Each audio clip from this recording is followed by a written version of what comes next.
tarde, bem-vindos ao primeiro episódio do podcast Oncologia no Ar, dedicado ao melanoma cutâneo.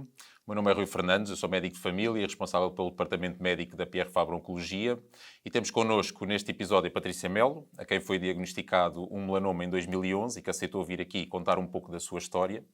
E também a doutora Mariana Malheiro, especialista em Oncologia Médica do Centro Hospitalar Lisboa Oriental, que nos vai falar um pouco da sua experiência profissional. Desde já agradeço às duas por esta experiência e por este tempo que perderam vir aqui falar um pouco da vossa partilha, digamos assim. Começo, se calhar, aqui pela doutora Mariana e para contextualizar um bocadinho a doença que vamos abordar hoje, eu pergunto-lhe, de uma forma muito direta, o que é o melanoma e como é que definia melanoma. Olá, muito prazer, muito obrigada por este convite e tentando não ser muito maçadora na definição, o que é o melanoma? Resumindo, é um tipo de cancro que surge nas células pigmentadas da pele. As células conferem um pigmento, ou seja, são os melanócitos. Na sua maioria aparecem mesmo na pele, mas cerca de 4% podem aparecer nas mucosas. Portanto, além de ter atenção à pele, as pessoas não devem descurar nem a boca, olhos, nariz e mesmo a zona genital. O que é mais caricato neste cancro de pele é que, se nós formos a pensar, só é responsável por 4% dos cancros da pele. Mas em termos de impacto a longo prazo, em termos de metastação e de mortalidade, é de longe o que tem maior impacto. Em 2020 foram diagnosticados 1071 cancros de pele. Se formos pensar, são 3 por dia. Acho que é um cancro que merece a nossa atenção. Sim, sem dúvida. E obrigado, desde já, pela sua introdução. E se calhar agora, depois desta contextualização, passo aqui à Patrícia, a quem ia pedir que contasse um pouco a sua história, de como é que foi feito, como é que recebeu este diagnóstico de melanoma cutâneo e, sobretudo, se antes disso já tinha algum conhecimento sobre esta doença, já tinha alguma informação sobre o que era o melanoma e quais os seus efeitos. Olá, boa tarde. Obrigada pelo convite. Sim, já tinha algum conhecimento, eu fazia já medidas de prevenção, proteção solar, não fazia muito evitar a exposição solar, isso, cometia esse erro, fazia exposição solar nas horas que os médicos dizem para nós não fazermos, ou seja, entre o meio-dia e as 4h30, 5, porque era a hora em que me dava mais prazer estar na praia. E um dia, sim, descobri um sinal numa perna, um sinal pequenino, muito escuro, que me dava alguma comichão, e que começou a sangrar.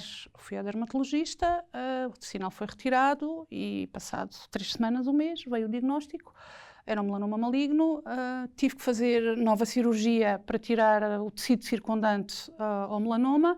Depois, a partir daí, não fiz mais tratamento nenhum, não foi preciso nem quimioterapia, nem radioterapia, foi um tratamento cirúrgico e o assunto ficou resolvido. Agora, claro que sou seguida em 3 meses em consultas de dermatologia e sim.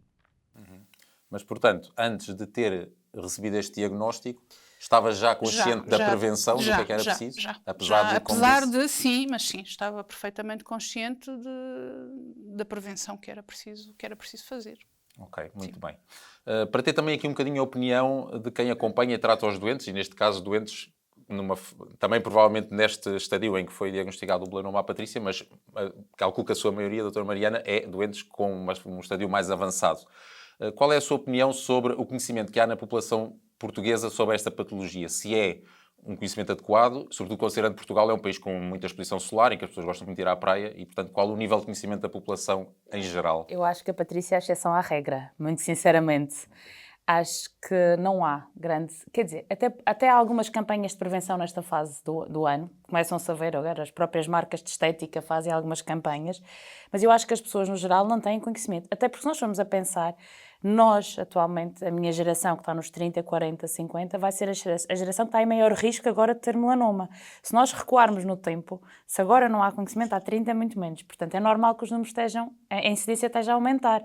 Porque são os escaldões, aquelas tontices que nós fazíamos na infância, de apanhar sol sem proteção solar, às horas de maior calor. E acho que toda a gente fez isto neste país, é o que você diz, é um país com sol. Portanto, basta dar sol, toda a gente vai para a praia, é uma coisa que se vê. E acho que as pessoas continuam a não usar protetores solares, mesmo quando usam, não reforçam as vezes que são precisas. Eu acho que é preciso ter particular atenção às crianças, e isto é que nós temos que chamar a atenção dos pais.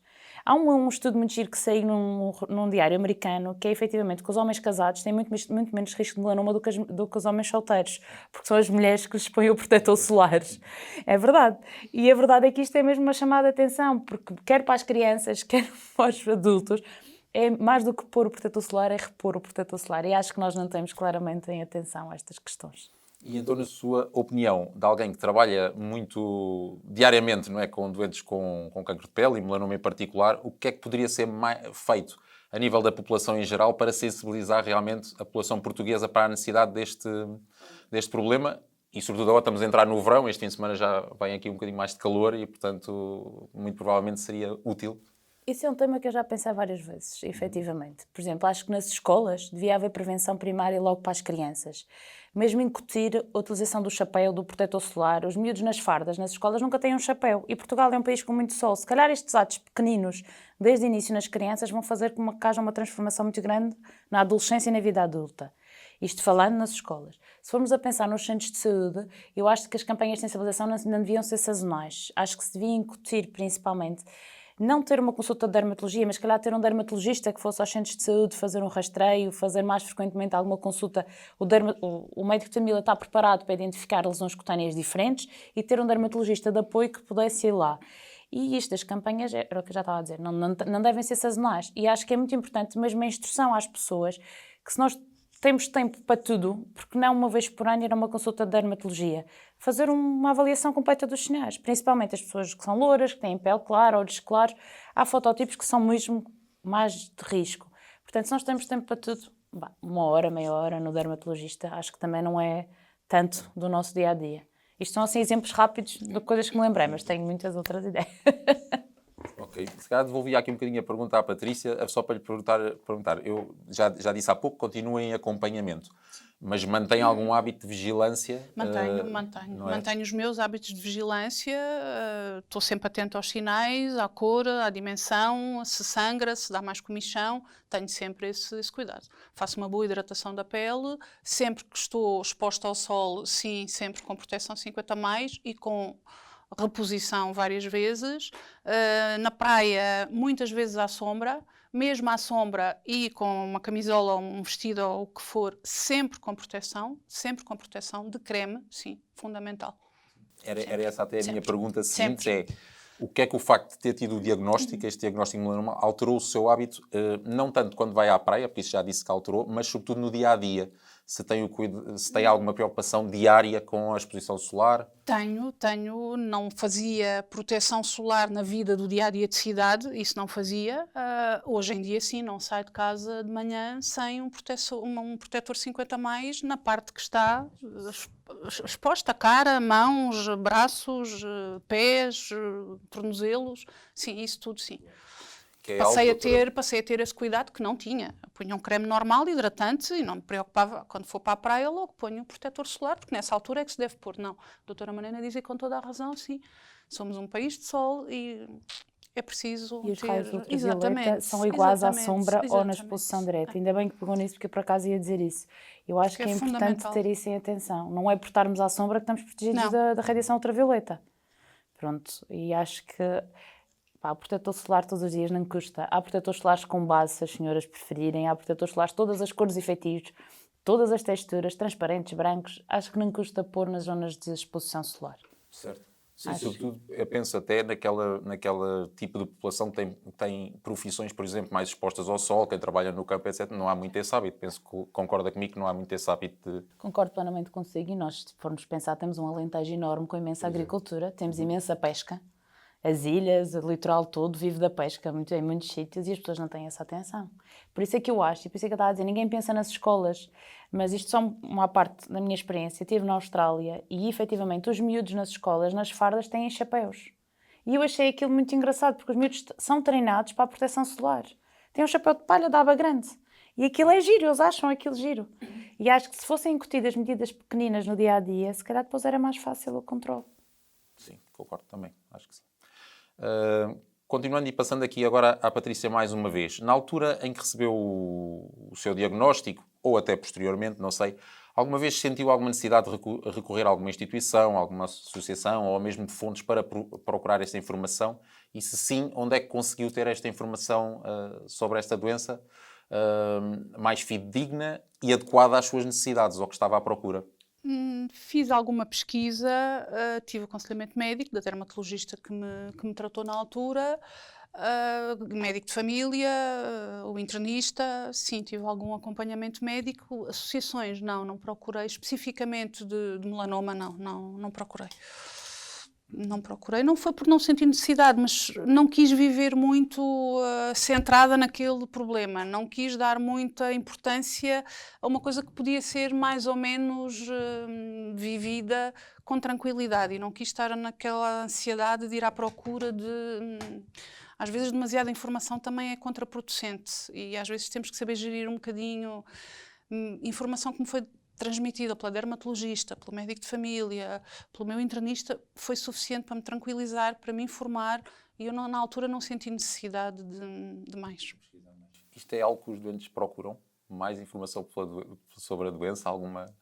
Olha, eu acho que depende muito da população que nós temos. Se formos a falar, eu acho que no melanoma, o caso da Patrícia e de pessoas, eu já estive no lado da Patrícia, próximo, e acho que as pessoas são mais informadas e até ficam tranquilos com o que nós dizemos. E o que é que eu acho que é importante? É isto, é gerir as expectativas. E acho que o desconhecido é pior do que o conhecido, mas nós temos que perceber até onde é que as pessoas querem saber o que têm. Claro. E até onde são capazes de aceitar aquilo que nós estamos a dizer. Portanto, temos que acompanhar o doente um a um, sem dúvida. Eu sou muito a favor de explicar, e explico, e falo, mas de acordo com o que o doente quer saber. Porque depois a ansiedade é superior ao benefício que nós estamos a dar. E acho que nos casos iniciais, se efetivamente as coisas forem bem explicadas, eu acho que é fácil de perceber o que é que se pretende. Nos casos mais avançados, muitas vezes é mais difícil de gerir, principalmente porque os doentes não estão preparados para isso. Ninguém está preparado. Eu acho que na grande maioria da população portuguesa não está preparada para olhar para os seus sinais. E nem tem noção que um sinal pequenino pode dar uma catástrofe como é o melanoma metastático. E é muito difícil gerir e que os doentes aceitem um diagnóstico de melanoma metastático. Isso sim é que é difícil, porque como é que um sinal que é tirado, às vezes é preciso uma amputação mínima de um dedo ou o que seja, causa tanta doença. Aí sim, tem de explicar, tem de lhes dar as várias alternativas terapêuticas, porque aí sim eu acho que o desconhecido é pior. E normalmente nos serviços de oncologia no trabalho todos têm psicologia, portanto se os doentes quiserem, ou se eu achar, imagino que eu acho que o doente está um bocadinho mais triste, ou mais em baixo, ou não está a saber receber bem, aí encaminho para a psicologia. E as famílias também, qualquer uma das psicólogas que eu tenho acompanham as famílias também. Acho que em estádios mais avançados, nos estádios mais precoces, acho que é um bocadinho o que a Patrícia diz, é tratar e seguir a vida e tentar com os cuidados não focar. Muito bem, sim senhor. Patrícia, de novo uma pergunta dirigida a si. É do conhecimento geral que o impacto do melanoma e até do cancro em geral não é apenas físico e que há vários desafios que têm que ser enfrentados por quem recebe um diagnóstico de melanoma ou de cancro em geral. Um destes desafios, que é muito frequente, é o medo de recorrência ou o medo de recaída. Isto é algo que a preocupa? E se sim, como é que lida com este sentimento? Sim, é um bocadinho a questão que falávamos agora nesta última pergunta. Sim, se me perguntar objetivamente se eu tenho medo de uma recaída em relação ao melanoma em específico, eu digo-lhe não. Estou perfeitamente tranquila, não tenho medo de qualquer recaída, não quer dizer que não possa vir a acontecer, mas não tenho medo de recidivas, não. Tenho medo de desenvolvimento de tumores primários. E isto porquê? Porque tenho da parte materna uma história muito pesada em termos oncológicos. A minha mãe teve 2 cancros de mama, teve um cancro de cabeça e pescoço, teve um cancro de pulmão que metastizou para o cérebro. E isto durou 20 e alguns anos. E lá está, tivemos que saber gerir expectativas, tivemos que saber procurar informação, mas sempre com alguma tranquilidade, sem entrar, a não ser na fase final, porque aí sim já foi mais complicado. Lá está, era o que a doutora Mariana dizia, às vezes é preferível, é melhor o desconhecimento, mas às vezes também temos que estar cientes daquilo que nos rodeia e que nos atinge naquela altura. Portanto, não vivo amargurada com isso, não vivo demasiado estressada com isso, mas é um facto que sim, é uma preocupação que eu tenho, saber se vou ou não ter um tumor primário, como a minha mãe teve. Já fui aconselhada a fazer consultas de genética e, ao mesmo tempo, já fui desaconselhada por 2 médicos oncologistas, um do IPO e outro do Hospital das Lusíadas, a fazer marcha atrás e não fazer as consultas de genética médica. E isto porquê? Porque tanto um como o outro me disseram, no seu caso, a percentagem provavelmente vai ser alta e nós não vamos conseguir definir exatamente onde nem quando. E vai ser uma angústia que a Patrícia vai ter o resto da sua vida, porque não faz ideia se vai ser aos 55, aos 65, aos 70, ou onde é que vai aparecer. Portanto, não vale a pena viver uma vida angustiada. Evidente, tenho algumas preocupações, sim, mas sem ser uma angústia excessiva. Ok, muito bem. Doutora Mariana, lá está, isto, penso eu, um dos receios mais frequentemente verbalizados pelos doentes que acompanha. Como é que os auxilia neste processo de ou saber demais ou gerir esta expectativa, como dizia há pouco? Olha, eu sou muito apologista de eu tentar explicar, efetivamente, porque eu acho que se as pessoas souberem aquilo que querem saber, não têm que saber a mais, até porque depende da maneira como se explica. Acho que tem que ser de uma forma clara, não estamos a falar para médicos, portanto não podemos ser muito específicos, nem usar termos muito técnicos, temos que ser muito claros naquilo que estamos a dizer e perceber até onde é que a pessoa está capaz de ouvir aquela informação. É isto que a Patrícia, neste caso, teve uma doença que foi tratada e que sabe que o risco de recidiva é baixo. Quando nós estamos a falar em melanomas com gânglios sentinela positivos, que na altura nem tinham indicação para a adjuvância, que agora até podem ter, mas que o risco de recidiva era maior, claro que estes doentes, inevitavelmente, vão viver com alguma angústia, não há dúvida. Se nós nos pusermos no lugar deles um bocadinho, também viveríamos, não é? É uma incerteza. Acho que é preciso ir gerindo. A verdade é que os segmentos, e é isto que eu acho importante, se tiverem consultas de dermatologia, consultas de oncologia a tempo, acho que é, mesmo para o próprio doente, emocionalmente, é uma segurança, porque sabem que o que quer que seja que possa vir a acontecer, vai ser detectado a tempo. Isso aí, desculpa interromper, sim, mas sim. é uma segurança muito grande que eu tenho, o fazer os follow-ups de 3 em 3 meses com o dermatologista e fazer os follow-ups de 6 em 6 meses com o oncologista, que ao mesmo tempo me pede rastreios, como a colonoscopia, a mamografia e outros exames que sejam precisos. Está informada. Para o que quer estar informada. Exatamente, sim, é isso mesmo.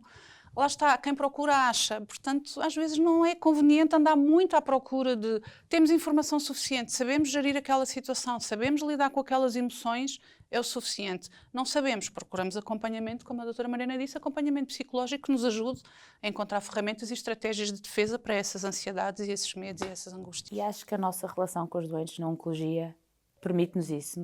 São consultas frequentes, os doentes vêm muitas vezes à consulta, portanto nós acabamos por conhecê-los.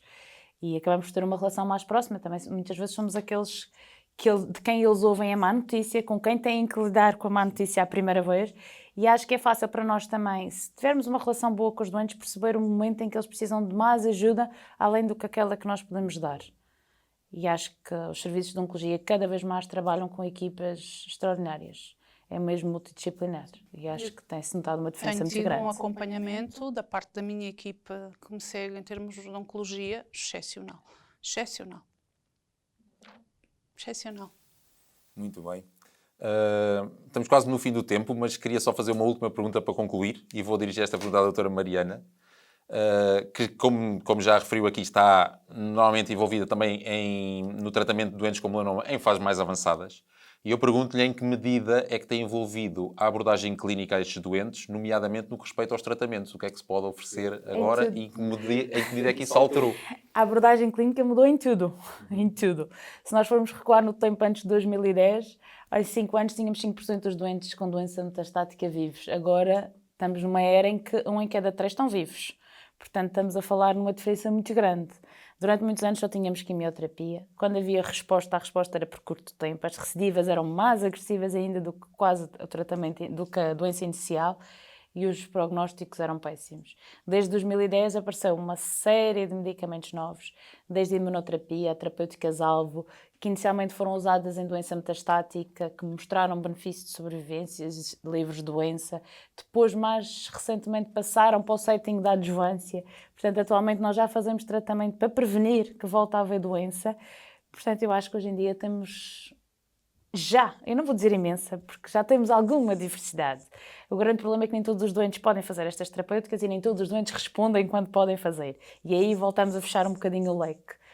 Mas acho que o melanoma tem crescido imenso em termos de tratamento, em termos de abordagem, em termos de interesse na investigação, que também não havia e que agora há imensa, e acho que vamos no bom caminho, sem dúvida. O cenário é mais animador agora do que era, se calhar, há uns anos. Há 10 anos. Há 10 anos não havia um cenário. Agora... Certo.